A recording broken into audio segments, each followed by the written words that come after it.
Dahil ako, naniniwala ako, malapit-lapit na ho ito.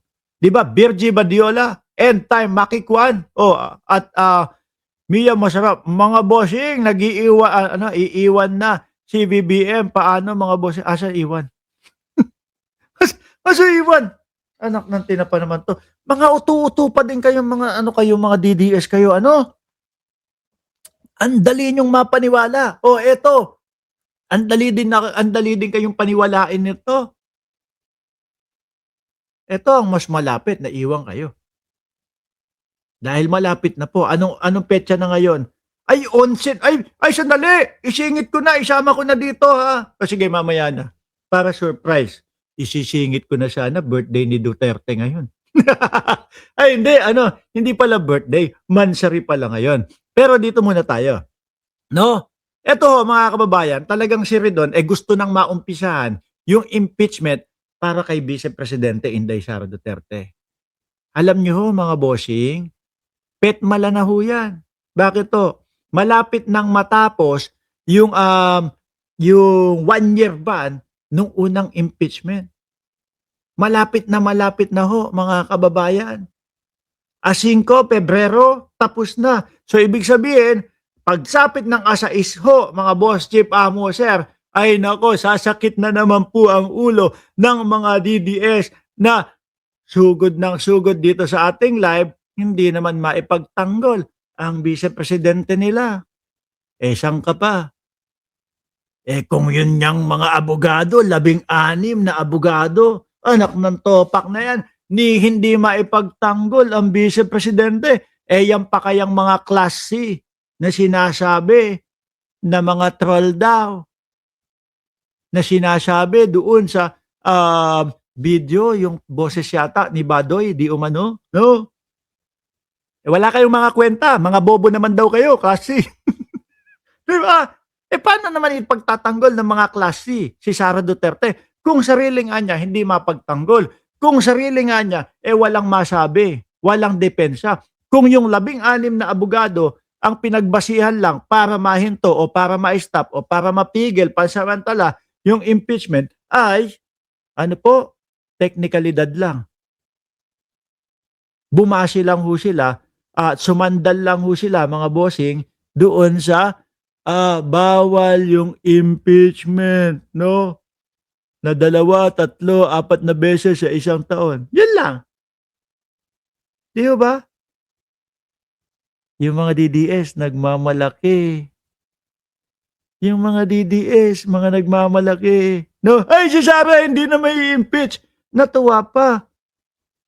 Pero mga kababayan, ito ulit. At panigurado, mga boss, si Pamo, sir, eksakto February 6, no?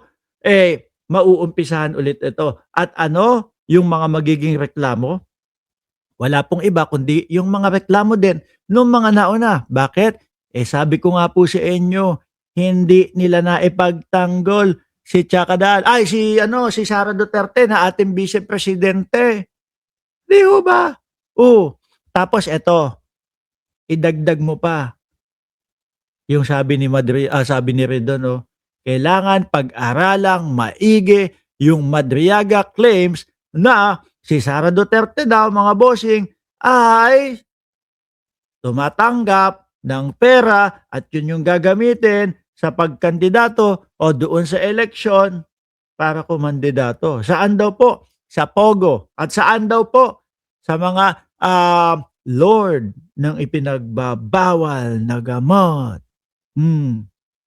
Paano na yan, mga DDS? Sakit ulo ulit. Sige, gusto kong makarinig ng mga DDS dito. Kung ano ang masasabi ninyo doon sa confidential funds ni Sara Duterte. Gusto kong makarinig nung inyong o gusto kong makakita, no, nung depensa ninyo kay Sara Duterte. Ano ang maididepensa ninyo doon sa confidential funds? Please nga. Wala. Kung paano nyo masasabi na hindi nagastos, ipaliwanag nyo si Mary Grace Piatos, ipaliwanag nyo sino pa? Si Mary Grace Piatos, si Cocoy Villamin. No? O wag na yan, baka medyo mahirap para sa inyo yan. Simplehan na lang natin. Ipaliwanag nyo na lang yung pagbabanta ng Vice Presidente sa buhay ng Pangulo. Di ba? Meron. Kasi yung mga DDS, sabi, wala namang nangyari yung pagbabanta. Nagpauto kay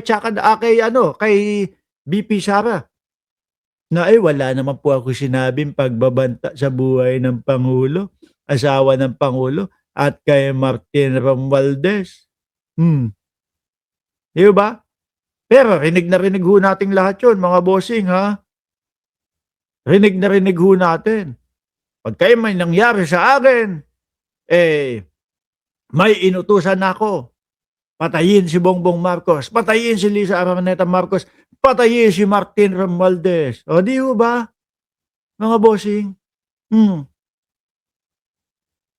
Patay. Yari. Paano yan? No? Speaking of Chucky, pag-usapan na din natin. Di ituloy na natin. Naku po, eto. Bukod sa pang-aasar ko, dito mas gigil na gigil ho ang mga DDS, mga kababayan. Bakit? Sige nito. Sige. Si Atty. Claire, mga DDS, si Atty. Claire Castro, chill na chill lang. Tingnan. Sandali, sakto naman yung pagkakapost ko. Sakto yung pagkakapost ko, mga kababayan. Kasi idinedemo ni Atty. Claire Castro ho, mga bossing, kung bakit nasabi niya na Chucky daw. Di ba? Kung bakit nasabi na Chucky daw ho, mga bossing. Ganyan daw kasi may hawak na kape yata. Tapos nakagano, nagalit.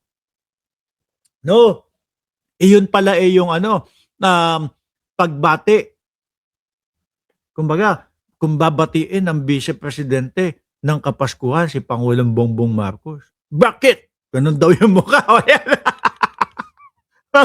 mga DDS, pakinggan nyo si Atty. Claire, ha? Tawag sa akin, Chucky's Bride. Aminin nyo, napipikon kayo, mga DDS. No? Napipikon kayo doon sa Chucky. Di ba meron niyang isang abogado? Sorry. Di ba meron niyang isang abogado? Siguro nakalimot sa sarili. Appendix lang daw ang walang latay kay Atty. Claire Castro. Di ba? Hindi na dinuktungan, hindi na sumagot. Bakit? Kapag ka dinuktungan at sumagot pa, hahaba pa Di ba? Pero, huwag kayong mag-alala. Mukhang siseryosohin ni Atty. Claire Castro yung banta.